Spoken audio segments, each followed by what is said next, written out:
नमस्कार साथियों, आप सभी का आपके अपने परिवार, आपके अपने यूट्यूब चैनल पे मैं स्वागत करता हूं। जैसा कि आपको पता है कि आपके लिए एक बेहतरीन राज्य दर्शन सीरीज चल रही है, जिसमें हमारे समस्त राज्य आपके कवर करवाए जा रहे हैं। लगभग आप समझिए, इसमें आपके एक तो जितने भी नॉर्थ ईस्ट के राज्य हैं वो हो चुके हैं, आपके जितने भी केंद्र शासित प्रदेश हैं वो हो चुके हैं। इसके बाद हम लोगों ने साउथ से सफर शुरू किया था, यानी केरल, तमिलनाडु, आंध्र प्रदेश, कर्नाटका, गोवा, तेलंगाना, उड़ीसा, छत्तीसगढ़, झारखंड। आज हमारा इसी के आगे एक राज्य है, वो है बिहार। सिर्फ और सिर्फ आपको 10 मिनट देने हैं। ध्यान से सुनिएगा, सारी चीजें आपको लिखी लिखाई हैं।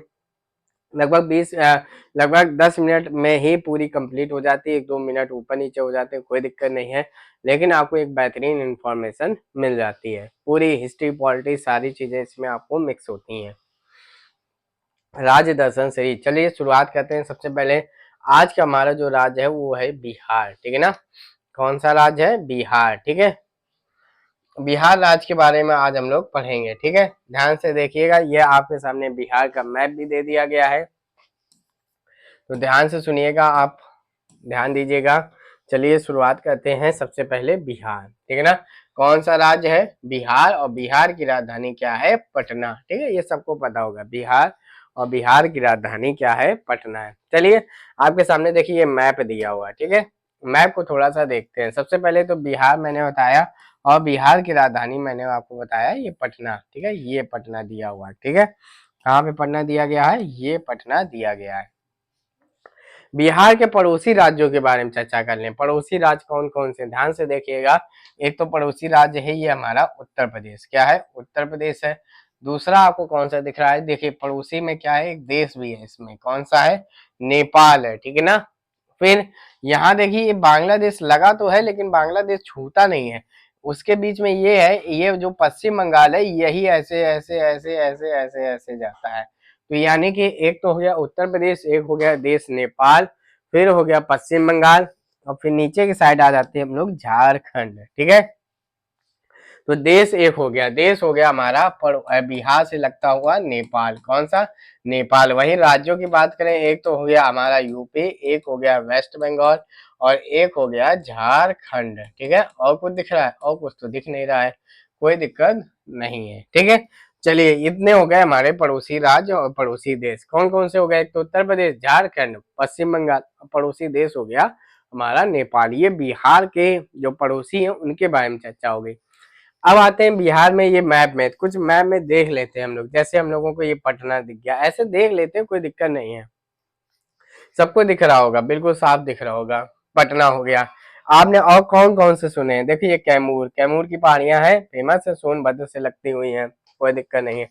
औरंगाबाद देखिए ये मिल गया, गया मिल गया, ठीक है। बहुत से आपको जानते होंगे। नवादा देखिए दिख गया।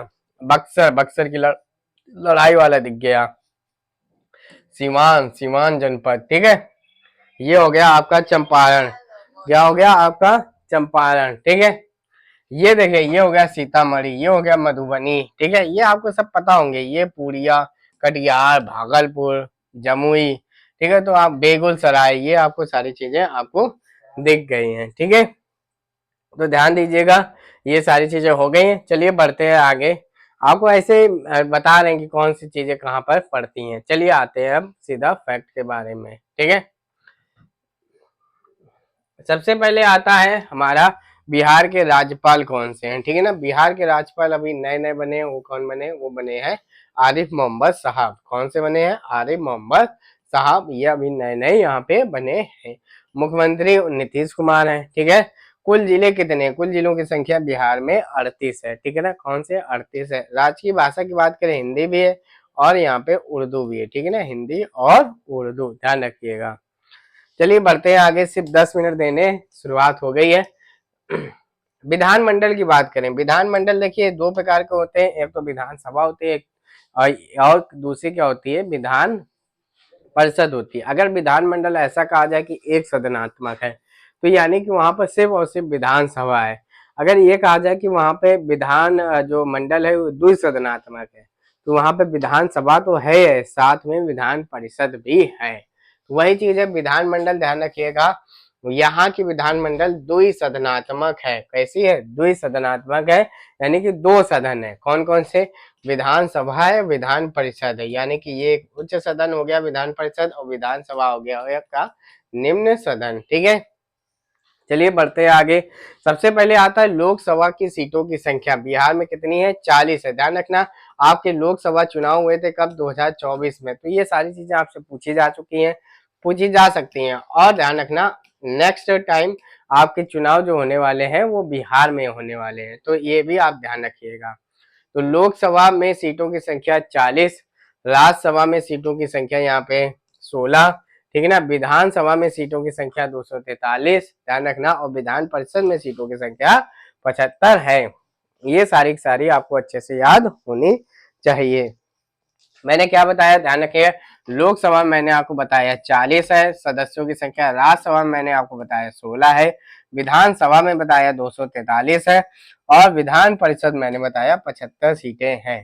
ठीक है, ये सारी चीजें आपको अच्छे से पता होनी चाहिए। बढ़ते आगे, जो भी चीज आपको न पता हो तो 2-3 बार आप वीडियो पॉज कर लीजिए, लिख लीजिए। यदि नहीं लिख पा रहे हैं तो आप 2-3 बार देखिएगा।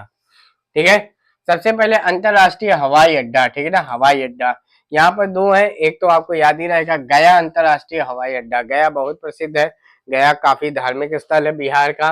और क्या है? जयप्रकाश नारायण अंतरराष्ट्रीय हवाई अड्डा। जयप्रकाश नारायण, ये पटना के हवाई अड्डे को क्या कहा जाता है? जेपी नारायण अंतरराष्ट्रीय हवाई अड्डा। ऐसे पूछा जाएगा कि जयप्रकाश नारायण हवाई अड्डा किस जिले में स्थित है या कहाँ पर स्थित है, तो आपको बताना है पटना में स्थित है। आगे आते हैं प्रमुख चित्रकारी। आपको बहुत पता होगा मधुबनी चित्रकारी, ये कहाँ की? बिहार की। बहुत बार क्वेश्चन पूछा जाता था। ठीक है, अब क्या है? अब क्या है? ध्यान रखना, दूसरी आपको याद रखना है मंजूषा, जिसको सर्प चित्रकारी कहा जाता है। क्या कहा जाता है? सर्प चित्रकारी कहा जाता है। तो मधुबनी चित्रकारी और मंजूषा यानी कि सर्प चित्रकारी बिहार में प्रसिद्ध है। कहाँ पे? बिहार राज्य में प्रसिद्ध है। मुख्य जनजातियों की बात करें, कौन कौन सी जनजातियां, तो ध्यान रखना, संथाल है, ओराव है, मुंडा है, हो है, खरवार है, खाड़िया है, ये सब के सब कहाँ की है? ये आपकी बिहार राज्य की है। प्रमुख त्योहार की बात करें तो ध्यान रखना, छठ पूजा, सामा चेकवा, ठीक है ना, बिहुला, बुद्ध जयंती और मधु श्रावणी। ठीक है, ध्यान रखना, ये सारे के सारे कहाँ पे है? तो ध्यान रखना, ये प्रमुख त्योहार आपके बिहार में मनाए जाते हैं। कहाँ पे? छठ पूजा बहुत मनाई जाती है, सामा चेकवा, ठीक है, बिहुला, ठीक है, बुद्ध जयंती और मधु श्रावणी, ये सारे के सारे आपके बिहार राज्य में मनाए जाते हैं। चलिए आगे, ये वाली स्लाइड थोड़ी सी हर एक जितने भी राज्य में पढ़ा रहा हूँ ये थोड़ी सी इंपॉर्टेंट हो जाती है। सबसे पहले आता है रामसर साइट। ठीक है, कौन सा रामसर साइट है? कांवर ताल या कंवर ताल झील, ये यहाँ की रामसर साइट है। ठीक है, डॉल्फिन अभ्यारण्य, विक्रमशिला गंगा डॉल्फिन अभ्यारण्य, ये कहाँ पे? ये आपके बिहार राज्य में पड़ता है। ठीक है, राष्ट्रीय उद्यान वाल्मीकि राष्ट्रीय उद्यान बेहद इंपॉर्टेंट है। वन्य जीव अभ्यारण्य कैमूर वन्य जीव अभ्यारण्य है, गौतम बुद्ध वन्य जीव अभ्यारण्य है, उदयपुर वन्य जीव अभ्यारण्य है, पंथ या जिसको राजगीर वन्य जीव अभ्यारण्य कहा जाता है, और बरेला झील, ये इसको क्या कहा जाता है? सलीम अली जुब्बा सहनी पक्षी बिहार, ये आपके कहाँ पे स्थित है? ये आपकी बिहार राज्य में स्थित है। ठीक है,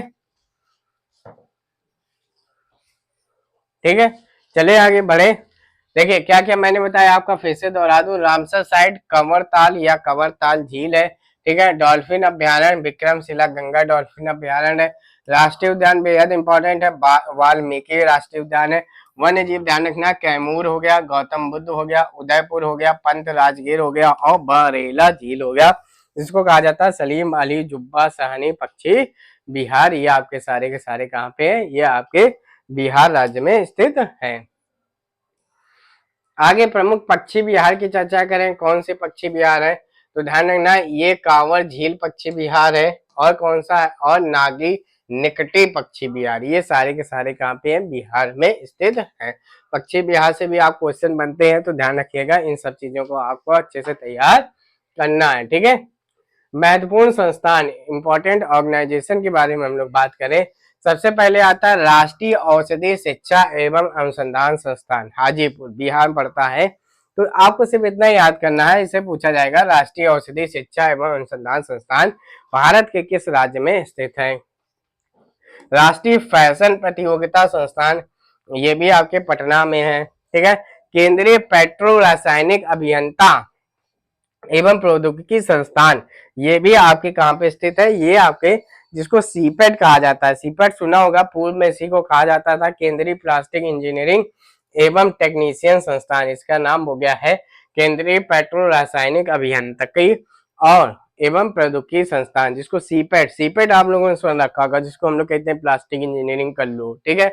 वही चीज का नाम बदल गया, पेट्रो रासायनिक अभियांत्रिकी एवं प्रौद्योगिकी संस्थान सीपेट, ये आपका पटना में ही स्थित है।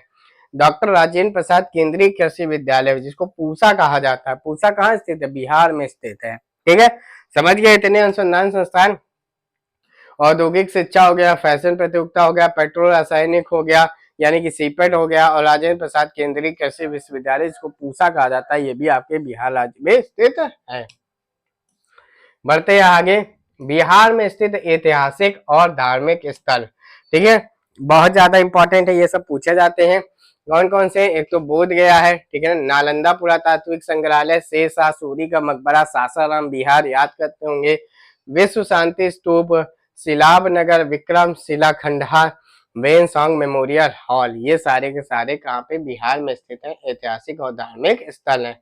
कौन कौन से, बोध गया, नालंदा पुरातात्विक संग्रहालय, शेर शाह सूरी का मकबरा सासाराम, विश्व शांति स्तूप और सिलाब नगर और विक्रमशिला खंडहर, इसके अलावा वेनसोंग मेमोरियल स्थल, ये भी कहाँ पे है, ये भी सबके सब आपके बिहार राज्य में स्थित है। बढ़ते हैं आगे, प्रमुख नदियों के बारे में जानते हैं। प्रमुख नदियां, गंगा बिहार की जिस तरीके से उत्तर प्रदेश की है, उसी तरीके से बिहार की भी प्रमुख नदियां हैं, और उसकी सहायक और बाकी आपकी सहायक नदी जैसे घाघरा नदी हो गई।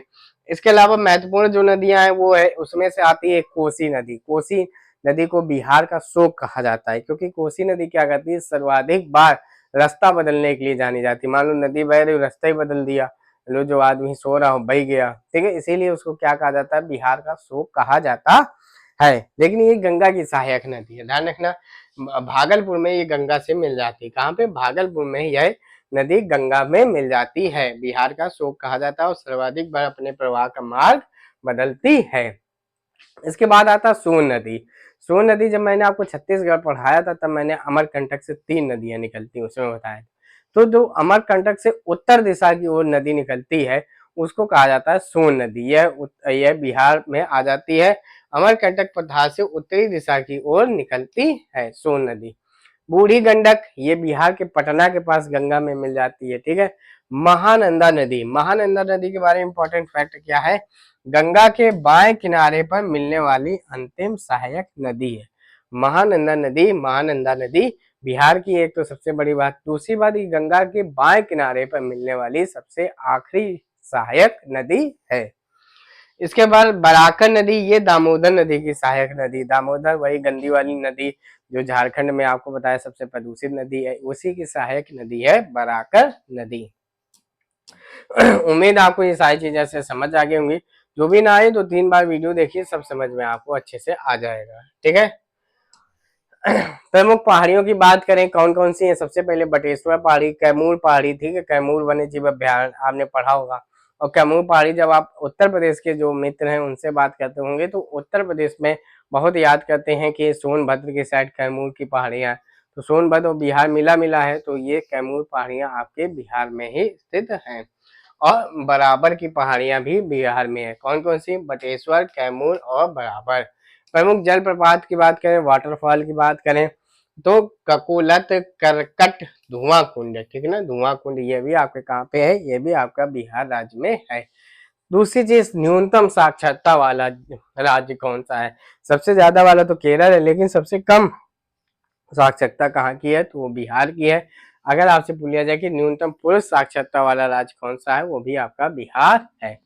यूनेस्को की वैश्विक धरोहर स्थल में शामिल कौन कौन से हैं, सबसे पहले नालंदा का पुरातात्विक स्थल भी शामिल है, और महाबोधि मंदिर भी शामिल है। महाबोधि मंदिर, ये सब चीजें कहाँ पड़ती हैं, तो ये सब चीजें आपके बिहार राज्य में पड़ती हैं। बिहार में जैसे यूनेस्को की विश्व धरोहर में एक तो नालंदा शामिल हो गया और दूसरा महाबोधि मंदिर शामिल हो गया। ठीक है, इसी के साथ हमारा बिहार खत्म होता है। लगभग 12 मिनट हुए, कोई दिक्कत नहीं है। तो आपको सारी जो भी इम्पोर्टेंट चीजें हैं जो बिहार में स्थित हैं, जो बिहार में क्या क्या चीजें प्रश्न बनते हैं, ये सारी चीजें आपके हो चुकी हैं। तो हमारा इसी के साथ बिहार राज्य भी खत्म होता है। अगर आपने इससे पहले के नहीं देखे, जैसे मैंने आपको बताया कि समस्त यूटीज हो गए हैं, समस्त आपके नॉर्थ स्टेट राज्य हो गए, साउथ के लगभग लगभग सारे कंप्लीट हो गए हैं। तो अगर आप चैनल पे नए हैं तो जरूर जाइएगा प्लेलिस्ट में जाकर, प्लेलिस्ट में जरूर जाकर ये बाकी के जो राज्य हो चुके हैं उनको जाकर जरूर देखिएगा। अगर उसी के साथ साथ आपको आज की क्लास अच्छी लगी तो अपने मित्रों के साथ अवश्य शेयर करें, उनको भी इस क्लास के बारे में जानकारी दें। आप हमारे साथ टेलीग्राम व्हाट्सएप ग्रुप में भी जुड़ सकते हैं। इसके अलावा आप अपने विचारों को व्यक्त करने के लिए कमेंट बॉक्स का यूज कर सकते हैं। धन्यवाद।